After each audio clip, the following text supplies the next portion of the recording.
코로나 때문에 힘들어 하십니다. 제가 지난 주간에 한 식당에 좀 갔습니다. 한 식당에 갔는데 그 주인분하고 좀 이야기할 기회가 있었어요. 그래서 이제 의례적으로 코로나가 힘드니까 아유 코로나 때 얼마나 힘드세요? 라고 그 식당 주인분에게 제가 말씀을 건넸어요. 그랬는데 이분이 이런 얘기를 하시는 거예요. 뭐냐면 저희는요 코로나 영향 안 받습니다. 그렇게 얘기하는 거예요. 그리고 뭐냐면 손님들이 꾸준히 온다는 거예요. 그래서 코로나 있기 전이나 지금이나 차이 없다는 겁니다. 그래서 제가 이런 것도 있구나 이런 좀 생각이 들었습니다. 그러면서 그 식당에서 이제 음식을 먹으면서 알겠더라고요. 이래서 이 코로나라는 어려움이 와도 이 식당이 잘 되는구나. 그 첫 번째 두 가지인데 첫 번째 이유는 그거였습니다.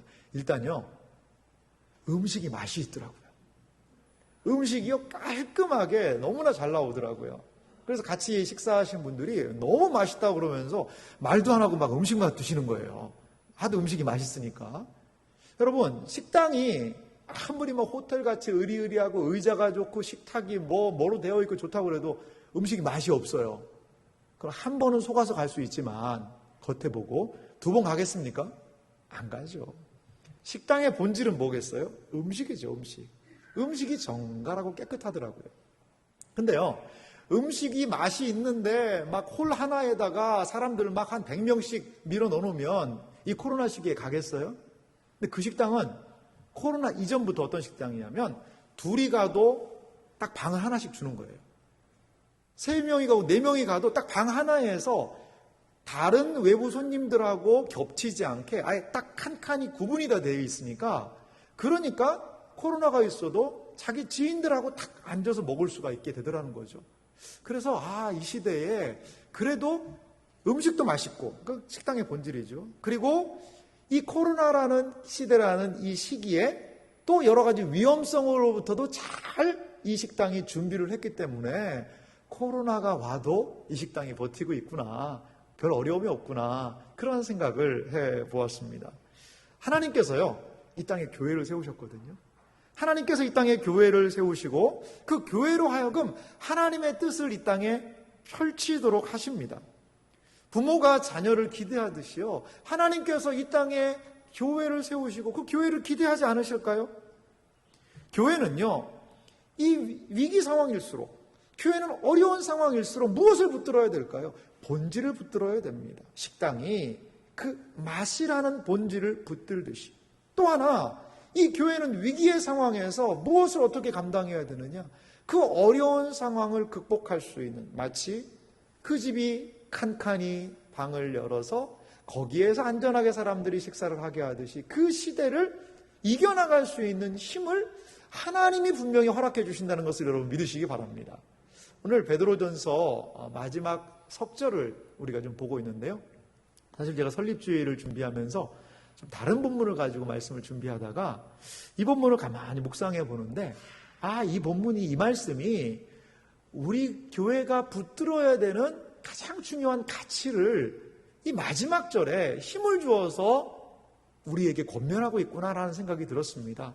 그래서 우리가 42년이라는 긴 시간을 지나면서 다시 한번 교회의 본질이 무엇이고 교회는 무엇을 붙들어야 되고 무엇을 소망하며 이 위기라는 이 시기를 과연 우리는 어떻게 본질을 붙잡고 감당해야 할지를 오늘 이 베드로전서의 이 석절의 말씀을 통하여 함께 살펴보기 원합니다.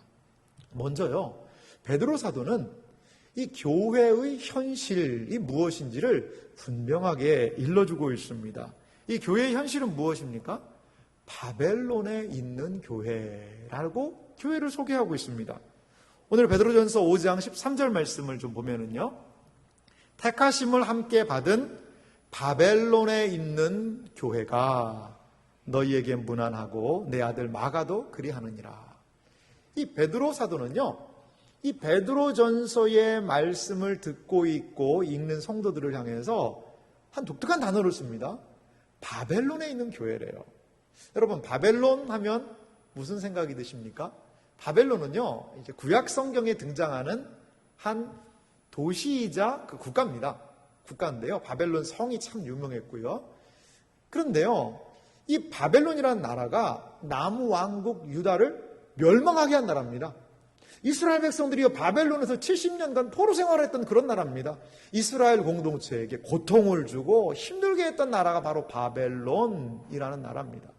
그런데요, 놀라운 사실은 베드로 사도가 베드로 전서를 쓸 이 당시에는요, 사실 이 바벨론 그 나라는 없어졌습니다. 없어졌고, 바벨론 도시도 막 융성해서 바벨론 도시가 있지 않았어요. 꼭 시골 동네 정도, 그 정도 흔적만 간신히 유지하고 있는 그 정도였다는 거죠. 그렇다면 이 바벨론에 있는 교회라는 것은 어떤 의미일까요? 많은 사람들은요, 이 바벨론이라는 이 말이 로마를 상징하고 있다, 이렇게 봅니다. 요한계시록 말씀을 보니까요, 이 17장에 로마의 상징인 바벨론에 대해서 요한계시록 17장 4절부터 보니까 이렇게 말합니다. 제가 읽어드릴 테니까 자세히 한번 보십시오. 그 여자는 자줏빛과 붉은빛 옷을 입고, 이제 사도 요한이 한 환상을 봤는데요, 짐승 위에 탄 여자, 음녀라고 그러는데요, 음녀가 짐승 위에 타고 있었습니다. 그 여자를 지금 설명하는 겁니다.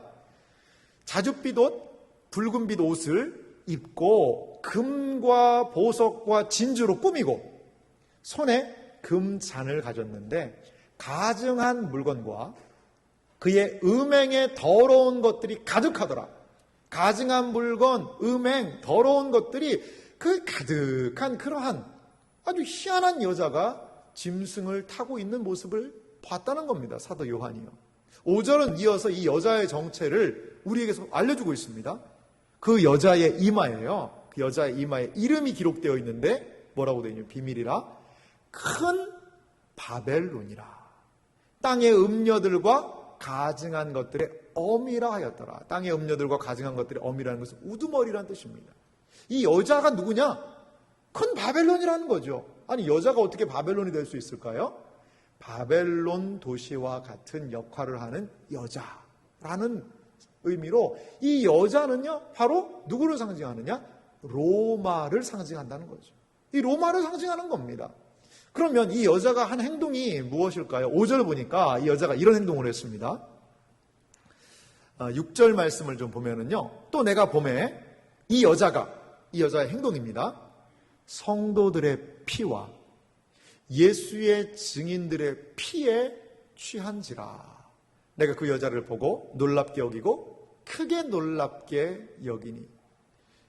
이 여자가 한 행동은 무엇이냐면 성도들의 피를 흘리게 했다는 겁니다. 예수 믿는 사람들의 피를 흘리게 했다는 겁니다.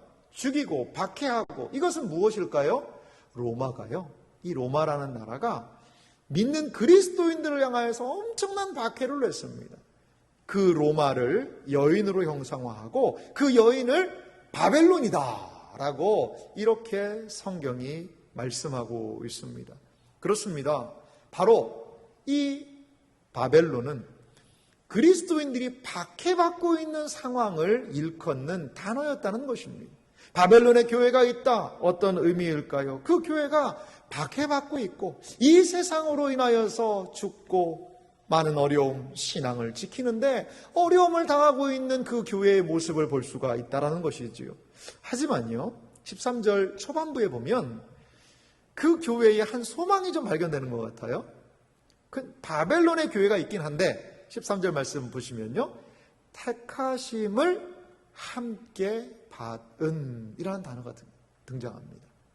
비록 바벨론이라는 현실 어려움 가운데 있지만 하나님께서 그들을 택하여 주셨다는 것이지요. 하나님께서 택하시고 붙드시고 인도하시면 바벨론과 같은 상황도 넉넉히 이겨낼 줄 믿습니다. 2000년 전의 교회, 그 교회들은 지금의 그들의 그 어려운 상황들을 이겨내고 지금까지 오고 있는 것 아니겠습니까? 바벨론과 같은 상황이요, 저는 지금 우리 교회, 우리가 살아가고 있는 이 시대에도 2000년이 지난 이 시대에도 동일하게 바벨론적 어려움이 우리에게 있다고 봅니다.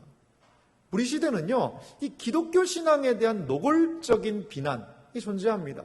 선교회 현장을 가보세요. 선교회 현장을 가면은요, 거기에는요 박해가 있고요, 때로 예수님을 믿었다는 그 이유 하나 때문에 재산을 몰수하고요, 목숨까지 앗아가는 그러한 놀라운 일들이, 끔찍한 일들이 지금도 자행되고 있다라는 것이지요. 우리 시대의 교회도 역시 베드로 사도가 썼던, 서신을 썼던 그 시대와 같이 바벨론에 놓여 있는 교회와 같은 상황을 우리도 지금 지나가고 있다라는 것입니다. 그러하기 때문에 오늘 우리는 이 베드로전서의 이 말씀에 귀를 기울여야 합니다. 이 어려움의 시대에 바벨론과 같은 상황에 놓여 있는 교회들은 과연 무엇을 붙들어야 되고 어디에 소망을 두며 이 바벨론적 상황들을 감당할 수 있을까요? 우리가 이 말씀을 통하여 살펴보기 원합니다. 여러분, 우리의 현실을 능가하는 교회에 분명한 소망이 있습니다. 교회에는요, 하나님께서요, 우리가 이 바벨론적 상황을 능가하는 교회가 붙들어야 되는 소망을 하나님이 분명히 주신다는 것을 여러분 기억하셔야 합니다. 교회는 바벨론의 고통 속에서 그러면 어떠한 모습으로 어떠한 소망을 붙잡아야 할까요? 먼저 교회의 소망은요, 수직적인 하나님의 은혜를 붙들어야 합니다. 이 수직적인 하나님의 은혜라는 것은요, 12절 말씀 보면 우리가 한번 거기에서 생각해 볼 수 있는 것 같아요. 베드로전서 5장 12절입니다. 내가 신실한 형제로 아는 실로안으로 말미암아 너희에게 간단히 써서 권하고. 여기에 보면요, 이 베드로 사도가 이 편지를 보낸 사람이 등장합니다. 누구냐면 실루아노라는 사람입니다. 이 실루아노라는 사람은 사실 우리에게 사도행전에서 더 우리가 잘 아는 이름이 있습니다. 바울과 실라라는 사람이 있지 않습니까? 그 실라의 로마식 이름이 실루아노입니다. 그러니까 이 실라가 이 베드로의 이 서신을 교회들에게 전달했던 것 같아요. 거기에 신실한 형제라는 단어가 있는데요, 신실한 형제라는 것은 이 실라가 정말 신실한 사람이었을 수도 있습니다. 하지만요, 고대 사회에서는 편지를 전달해 주는 사람에 대한 관용적인 표현이 신실한 형제라는 그런 단어를 썼다고 그래요. 그러니까 지금 이 실라는 사도 베드로의 이 편지를 교회들에게 전달하고 있습니다. 그러면서 무엇을 얘기하냐면 이것은 하나님의 참된 은혜임을 증언하노니, 실라가 전한 이것이 하나님의 참된 은혜임을 증언하노니 너희는 이 은혜에 굳게 서라. 은혜에 굳게 서라라고 이야기하면서 이 은혜에 굳게 서라라고 이야기하고 있습니다. 이 은혜, 이것이라는 표현은 어떻게 보면 베드로전서 전체를 얘기할 수도 있어요. 그런데 이제 문맥을 살펴보면 10절에 등장하고 있는 서계한, 지난주에 우리가 좀 자세히 살펴보았던 그 은혜가 바로 이 12절에 등장하고 있는 이 은혜요, 이것이라는 그런 표현을 직접적으로 좀 받고 있는 것 같아요. 그러면 은혜의 구체적인 내용이 뭐냐? 은혜에 굳게 서라라고 이야기하는데 그 은혜의 내용이 무엇인지를 베드로전서 5장 10절 말씀을 통하여 좀 살펴보기 원합니다. 10절 말씀은 이렇게 시작합니다. 모든 은혜의 하나님. 은혜는요, 하나님 안에 있습니다. 하나님 안에 모든 은혜가 있다는 것이죠. 그 하나님 안에 있는 은혜의 구체적인 내용은 무엇입니까? 이렇게 말씀해요. 곧 그리스도 안에서 너희를 부르사. 하나님께서 우리를 불러주신 것, 그것이 은혜인 줄 여러분 믿으시기 바랍니다. 하나님이 우리를 세상에서 불러주셔서 하나님 믿게 하신 것, 그것이 은혜라는 것이지요. 또한 부르시기만 한 것이 아니라 자기의 영원한 영광에 들어가게 하셨다는 거죠. 미래적인 영광이 우리에게 있는 것, 그거 하나님의 은혜 아니겠습니까? 사도 베드로가 이야기하고 있는 은혜의 실체는 무엇이냐? 하나님께서 하신 행동이요, 우리를 불러주신 일이요, 우리를 영원한 영광에 들어가게 하시는 것, 그것이 은혜라는 겁니다. 그런데 우리 현실은 뭐라고 그랬죠? 잠깐 고난이 있습니다. 과거에 불러주심, 미래의 영광스러운 은혜가 있는데 이 현실은요, 잠깐의 고난이 있습니다. 그 잠깐의 고난을 하나님께서는 그냥 두시느냐? 그것이 아니고요. 계속 10절 말씀 읽어보면은요, 잠깐 고난을 당한 너희에게 친히 온전하게 하시며 굳건하게 하시며 강하게 하시며 터를 견고하게 하시리라. 아멘. 그렇습니다. 이 현실, 잠깐의 고난을 당한 우리들에게 사중 은혜를 허락해 주셔서 온전하게 굳건하게 강하게 터를 견고하게 하시는 하나님의 은혜가 있다라는 것입니다. 교회가 기억할 것이 있습니다. 그것은 무엇이냐면 교회는요, 이 하나님의 위로부터 내려지는 은혜 위에 세워진 공동체라는 것을 여러분 믿으시기 바랍니다. 우리 세한교회가 지난 42년을 올 수 있었던 것, 여러분 무엇 때문에 이렇게 42년간 올 수 있었을까요? 우리 사랑하는 성도님들의 희생, 섬김, 수고, 노력, 봉사, 그 터 위에 하나님께서 은혜를 베풀어 주셨기 때문에 우리가 여기까지 올 수 있었는 줄 믿습니다. 하나님의 은혜가 주님의 몸된 교회에게 힘을 허락해 주셔서 더 모이게 하시고 사랑하게 하시고 그 하나님의 은혜를 부여잡고 여기까지 오게 하셨다는 것을 여러분 기억하시기 바랍니다. 하나님께서는요, 우리의 고통당하는 것을 그냥 내버려 두지 않으십니다. 교회가 어려운 것을 내버려 두지 않으십니다. 신자를 그냥 두지 않으시고 위로부터 하나님의 은혜, 우리가 필요로 한 모든 하나님의 신령한 복과 힘과 도움과 위로부터 내려지는 용서, 하나님과의 친밀한 교제를 하나님께서는 끊임없이 교회에게 공급해 주신다는 것을 여러분 기대하고 믿으시기 바랍니다. 그렇습니다. 야고보서 1장 17절 말씀 보니까요, 이 하나님의 은혜에 대해서 이렇게 말씀을 하고 있습니다. 온갖 좋은 은사와 온전한 선물이 다 위로부터 빛들의 아버지께로부터 내려오나니 그는 변함도 없으시고 회전하는 그림자도 없으시니라. 여기에 보면 온갖 좋은 은사, 온전한 선물이라고 이야기합니다. 선물은요, 거저 받잖아요. 은혜도 마찬가지예요. 은혜는 하나님이 우리에게 거저 주는 겁니다. 받을 자격이 없는 자에게 주는 것이 은혜거든요. 그 모든 온전한 선물이 위로부터 빛들의 아버지께로 내려온다라고 이야기를 하고 있습니다. 우리 신자들이 누리고 살아가는 모든 좋은 것이 위로부터 내려온다는 것을 우리는 기억하여야 합니다. 신자는 하나님의 은혜, 즉 하늘의 자원을 가지고 살아가는 존재가 우리라는 것입니다. 하나님께서 끊임없이 하늘 자원을 우리의 영혼에 공급하여 주셔서 그 하늘 자원을 부여잡고 살아가는 것, 부여잡고 살 수 있는 것, 그것이 우리 교회의, 우리 신자들의 모습이라는 것을 기억하시기 바랍니다. 그렇습니다. 그렇기 때문에 우리는 하나님을 바라봐야 합니다. 아무리 시대가 어렵고 힘들다 하더라도 교회의 본질은 하나님의 위로부터 내려지는 은혜에 의해 살아가는 공동체임을 여러분 고백해야 됩니다. 여러분 아무리 어려운 상황이 온다 하더라도 하늘을 바라보며 하늘이 막히지 않았다면 소망이 있는 줄 믿으시기 바랍니다. 그리하여 위로 그 은혜 내리시는 하나님의 하늘 자원으로 수직적인 하나님의 은혜가 교회를 살리고 교회를 움직이고 우리 신자가 살아가는 가장 중요한 근거가 됨을 여러분 기억하시기 바랍니다. 교회의 소망 두 번째가 있습니다. 그것은 무엇이냐면 수평적인 형제의 사랑이라는 거죠. 하나님께로부터 내려오는 수직적인 은혜를 경험해요.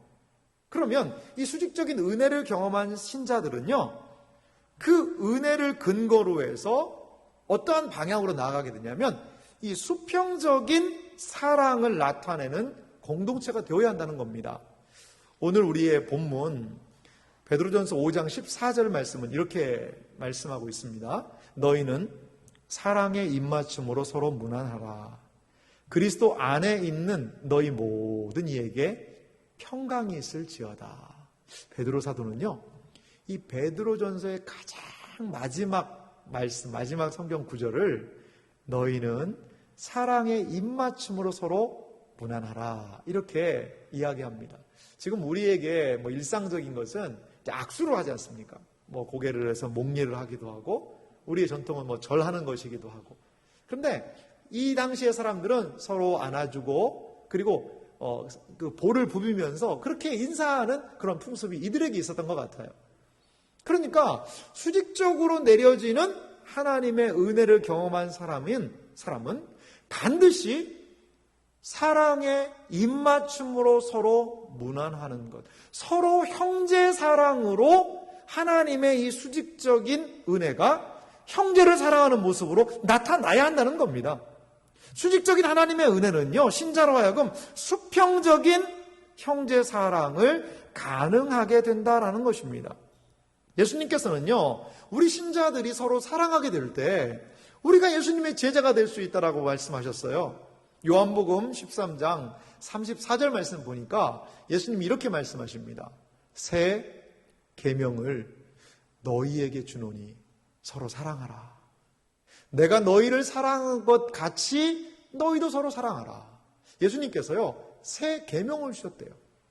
새로운 계명을 주신 것입니다. 옛 계명, 율법이 아니라 새 계명입니다. 그 새 계명의 핵심은 무엇입니까? 서로 사랑하라는 겁니다.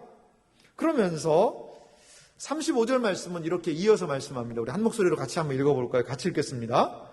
너희가 서로 사랑하면 이로써 모든 사람이 너희가 내 제자인 줄 알리라. 아멘. 여러분, 위로부터 내려지는 수직적인 하나님의 은혜를 받은 사람은요, 반드시 수평적으로 형제 사랑을 드러내야 한다는 겁니다. 이거는 해도 되고 안 해도 되는 것이 아니라 우리가 누구에게 속한 사람이라는 것을 드러내는 모습이라는 겁니다. 여러분, 우리가 사는 시대는 어떤 시대입니까? 이 바벨론과 같은 시대에 살고 있거든요. 이 많은 사람들이요, 그냥 약육강식의 그러한 시대에 놓여 있어요. 이 사람이 잘 되면요, 한 사람은요, 잘 안 됩니다. 내가 잘 안 되면 다른 사람이 잘 되는 거 아니겠습니까? 그러니까 늘 안에서 서로 경쟁과 치열한 싸움이 있습니다. 이 넷플릭스에 얼마 전에 오징어 게임이라는 한국 드라마가 올라갔는데 세계 사람들이 그거 보고 세계에서 1등하고 있답니다. 거기에서 제일 많이 보고 있대요, 지금. 근데 그 내용이 뭔가, 저는 그거 다는 못 봤습니다만, 내용이 뭔지 살펴봤더니요, 치열하게 경쟁하는 거예요. 456명이나 되는 많은 사람들이요, 그 최종적으로 한 명 남는 사람한테 그 456억을 주는 거예요. 근데 어떻게 되느냐? 그 한 사람만 타니까 나머지 사람들은요, 통과 못하면 다 죽는 겁니다. 다 죽고 한 사람이 살아가지고 그 돈 차지한다는 얘기입니다. 이 우리 사회의 단면을 보여주는 거 아니겠어요? 내가 잘 되기 위해서는요, 다른 사람이 안 돼야 돼요. 그러한 약육강식의 사회의 시대 분위기에 우리 놓여 있거든요. 그게 우리 현실입니다. 그거 부정할 수는 없어요. 그런데 오늘 교회는요, 그런 바벨론적 사고방식이 아니라 서로 사랑하라는 겁니다. 서로 사랑하라는 겁니다. 내 몸을 내어주듯이 서로 사랑하라는 겁니다.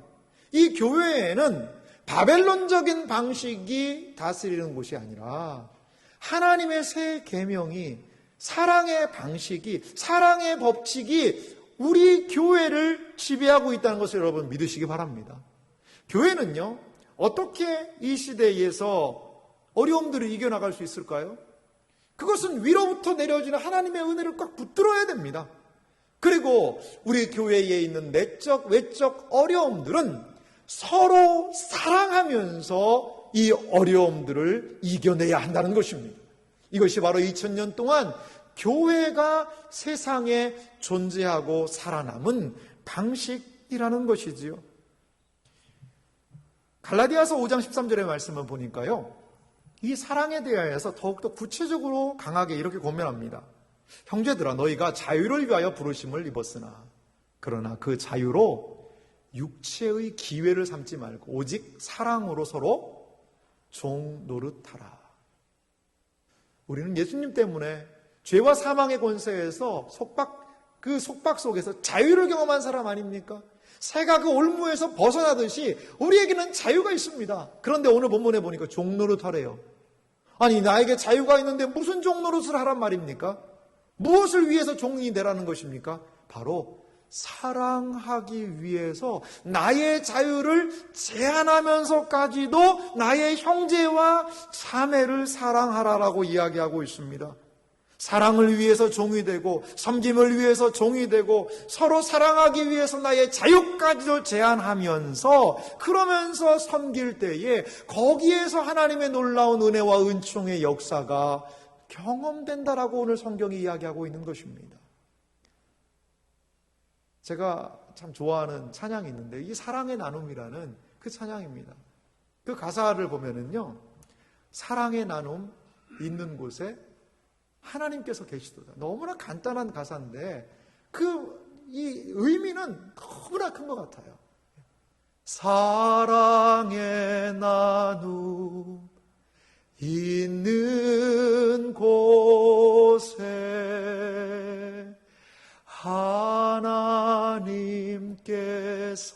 하나님께서 계시도다.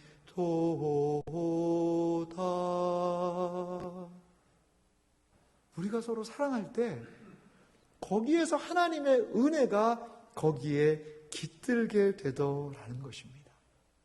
저는 이제 마지막으로요, 우리 교회의 소망에 대해서 살펴볼 때 이 은혜와 사랑의 관계를 마지막으로 좀 살펴보기 원합니다.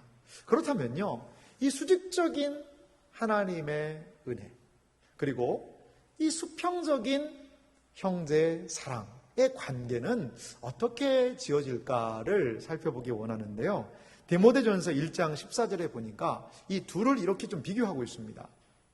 우리 주의 은혜가 그리스도 예수 안에 있는 믿음과 사랑과 함께 넘치도록 풍성하였도다.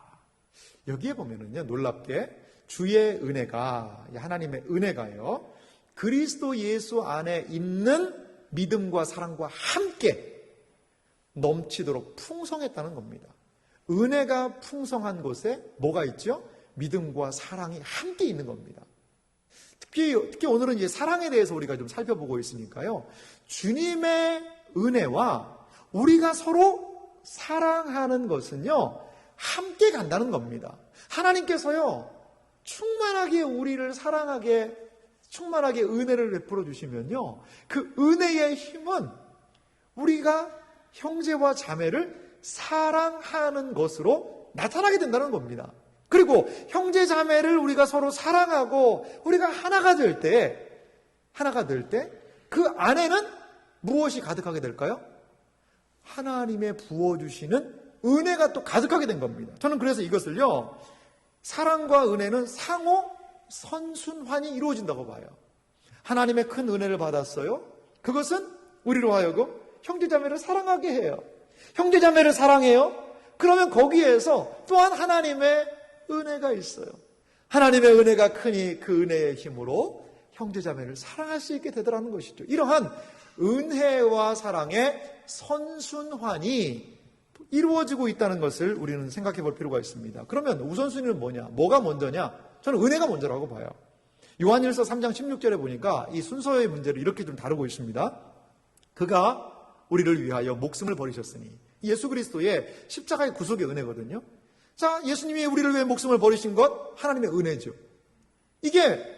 이것이 있는 것이죠. 그러니까 우리가 이로써 사랑을 알고, 다른 말로 하나님의 베풀어 주신 그 은혜를 알게 됐다는 겁니다. 그러면 어떻게 반응하죠?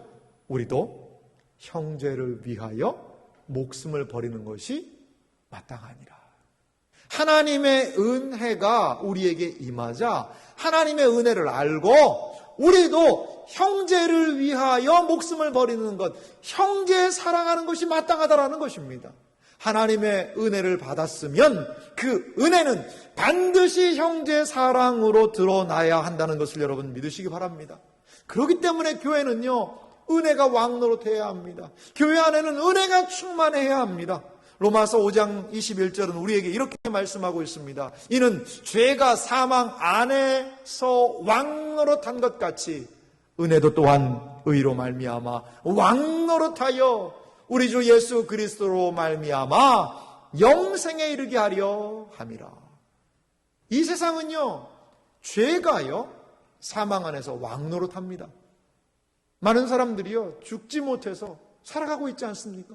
안 죽으려고 발버둥치면서 살아가고 있습니다. 죄가 왕노릇하는, 죄가 두려워서, 죽음이 두려워서 살아가는 그런 삶의 모습을 보이고 있지요. 하지만 어떻습니까? 우리는 교회 안에는, 신자들 안에는, 주의 몸된 공동체 안에는 은혜도 또한 의로 말미암아 왕노릇한다는 것입니다. 세상이 죄로 말미암아 사망 안에서 왕노릇한다면 주의 몸된 교회는 은혜가 의로 말미암아 왕노릇하는 곳임을 여러분 믿으시기 바랍니다.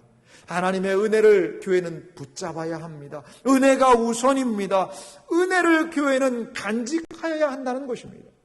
그런데요, 은혜를 받는 게 어려울까요? 은혜를 간직하는 게 어려울까요? 물론 둘 다 어렵죠. 그런데 은혜를 참 간직하는 게 쉽지 않은 것 같아요. 은혜를 쏟기 쉬워요. 어떤 사람들은 그런 얘기해요. 예배당에서 은혜 잘 받고 차 빼다가 서로 먼저 가려다가 은혜를 확 쏟아버렸다, 이런 얘기를 하는 사람도 있어요. 여러분, 은혜는요 너무나도 쏟아지기가 쉬운 것 같아요. 특별히요 하나님의 은혜를 받고 그 은혜를 담는 그릇이요 견고해야 됩니다. 이 그릇이 깨지면 그 안에 있는 것들이 줄줄줄줄 다 새 나가듯이 하나님의 은혜를 받는 공동체에 균열이 생기면 그 은혜를 담지 못하는 겁니다. 그 공동체가 은혜를 담지 못하면요 서로 사랑하지 못하는 거거든요. 그러면 사랑이 식어지는 공동체로 냉랭한 공동체가 될 수밖에 없다는 것입니다. 그렇습니다. 교회는 은혜를 간직해야 합니다.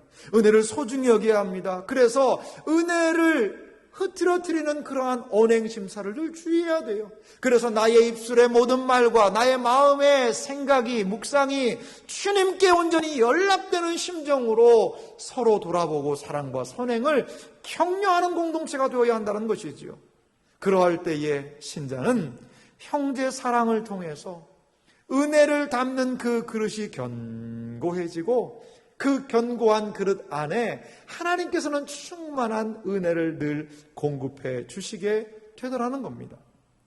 요한일서 2장 10절에서 11절에 보니까요, 이 형제 사랑하는 것에 대해서 이렇게 우리에게 권면하고 있습니다. 10절 말씀입니다. 그의 형제를 사랑하는 자는 빛 가운데 거하여 자기 속에 거리낌이 없으나, 형제를 사랑하는 자는요 빛 가운데 거해서 내 속에 거리낌이 없다는 겁니다. 이것이 진정한 교회 공동체의 모습이어야 되지 않겠습니까? 세상에서야 어떤 한 이야기를 하면 이게 나를 이렇게 좋게 하는 이야기인지 나를 비꼬아서 하는 이야기인지 이게 늘 아리송할 때가 있습니다. 그런데 교회에서도 서로 대화할 때 무슨 얘기를 하나 했더니 이게 칭찬인지 나를 뭐 하는 것인지 왜 나한테 저런 말을 하나, 그것을 고지고대로 받지 못하고 그 마음에 거리낌이 있다면 얼마나 마음이 아프겠습니까? 몸된 주의 공동체는 형제를 사랑할 때 그 빛 안에서, 밝은 주님의 빛 안에서, 은혜 아래서 거리낌 없이 사랑하는 공동체가 되기를 간절히 소망합니다. 이것이 교회로 부르신 하나님의 목적이라는 겁니다. 하지만요 11절은, 요한일서 2장 11절은 이렇게 그 형제를 미워하는 자에 대해서 이야기합니다. 그 형제를 미워하는 자는 어둠에 있고 또 어둠에 행하며 갈 곳을 알지 못하나니 이는 그 어둠이 그의 눈을 멀게 하였습니다. 여기 형제를 미워하는 것과 이 막막하게 어디로 갈지 모르는 방황을 같이 놓고 있습니다. 하나님이 주신 은혜를 가지고 죽도록 형제를 사랑하면 길이 보인다는 것이지요. 하지만 하나님의 은혜를 받았음에도 불구하고 형제를 미워하고 사랑하지 않을 때는 오히려 캄캄하다는 겁니다. 여러분 혹시라도 신앙생활을 오래 했는데도 이게 뭐가 뭔지 모르겠고 앞길이 캄캄하고 이게 신앙생활에 맥락도 없는 것 같고 뭘 어떻게 해야 되는지 모르는 그러한 어둠 가운데 혹여라도 놓여있지 않습니까? 그렇다면 내 안에 맺힌 관계가 있는지를 살펴보셔야 돼요.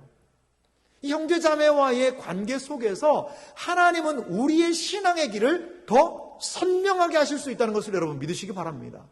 이것이 신앙의 원리라는 것입니다. 그렇습니다. 신자는요 은혜를 간직해야 됩니다. 은혜는 서로 사랑할 힘을 주고요, 서로의 사랑은 우리를 더 밝은 빛으로, 더 풍성한 은혜로 인도한다는 것을 여러분 믿으시기 바랍니다. 하나님의 풍성한 사랑의 나눔, 은혜의 나눔이 우리에게 있어야 할 줄 믿습니다. 시대가 아무리 힘들고 어렵다 하더라도, 아무리 우리가 바벨론과 같은 상황에 놓여 있다 하더라도 우리는 위로부터 내려진 하나님의 은혜를 붙잡아야 될 줄 믿습니다. 그리고 하나님의 은혜를 기억할 때에 우리는 그 은혜를 부여잡고 하나님이 사랑하시는 우리의 형제와 자매를 함께 사랑하며 나아갈 때에 우리는 주님의 밝은 빛으로 걸어 나아가게 될 줄 믿습니다. 하나님께서 우리 교회를 은혜와 사랑의 공동체로 굳게 서게 하시기를 간절히 소망합니다. 아무리 시대가 달라지고 상황이 변해도 하나님의 은혜의 원리, 이 사랑의 원리는 결단코 변하지 않는다는 것을 믿으시기 바랍니다. 바벨론과 같은 현실에 놓여 있다 하더라도, 코로나19가 아무리 교회를 위협하고 우리를 힘들게 한다 하더라도 하나님의 은혜가 있으면, 우리가 서로 사랑하게 되면 우리 교회는 주님 오시는 그날까지 교회의 사명을 넉넉히 감당하게 될 줄 믿습니다. 우리 세안교회가 주님께서 이 땅에 두고 싶어 하시는 그 교회가 되기를 소망하고, 주님이 오시는 그날까지 우리 믿음의 선배들이 이루어 놓았던 이 42년의 아름다운 역사를 온전히 이어받아 사랑으로, 은혜로 견고히 세워지는 주님의 몸된 교회가 되기를, 우리 모두가 되기를 주님의 이름으로 축원합니다.